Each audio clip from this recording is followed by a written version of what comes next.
Hello guys, இந்த school படிக்கும்போது சஞ்சய்க்கா கட்டுறதுக்கு வீட்ல காசு குடுத்து விடுவாங்க. அதில ரூ. 1 இந்த மாதிரிலாம் ஆட்டைய போட்டு திருட்டுத்தனமா கடையில வந்து கடல மிட்டாய் வாங்கி சாப்பிடுறது.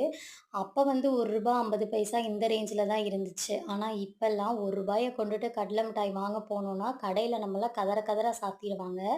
ஏன்னா, அந்த அளவு வந்து கடல மிட்டாய் விலை எல்லாமே ஏறி போச்சு. ஒரு கடல மிட்டாயோட விலை வந்து ரூ. 5. ஆனா, வாயில வச்சு என்ஜாய் பண்றதுக்குள்ள வந்து அது காலியாயிருது. இந்த கரண்டில சலிக்கிறது வந்து நான் வீடியோ பார்த்து தான் பண்ணேன். இது வந்து தேவையில்லாத ஆணி அப்படின்னு தான் நெனைக்கிறேன். முழுசா இருந்தது எல்லாமே அந்த இதுல மாட்டிக்கிச்சு. உடைஞ்சது எல்லாமே ஓட்டை வழியா வந்து வெளியில விழுந்துருச்சு. 1க்கு 2 வேலை ஆயிருச்சு. கடல மிட்டாய்ல இந்த பாகுபதம் வந்து ரொம்ப ரொம்ப முக்கியம். எனக்கு வந்து இன்னைக்கு சரியா வராது அப்படின்னு நெனச்சேன். நான் வந்து ஃபர்ஸ்ட் டைம் பண்றனால ரொம்ப ரொம்ப கம்மியா தான் பண்ணேன். ஆனா பரவால்ல, நல்லாவே வந்துருச்சு. நான் இன்னைக்கு என்ஜாய் பண்ணி சாப்பிட போறேன். வீடியோ பிடிச்சிருந்தா லைக் பண்ணி சேனல் சப்ஸ்கிரைப் பண்ணுங்க. நாளைக்கு இன்னொரு சூப்பரான விளாக்ல பார்க்கலாம். பாய் பாய்.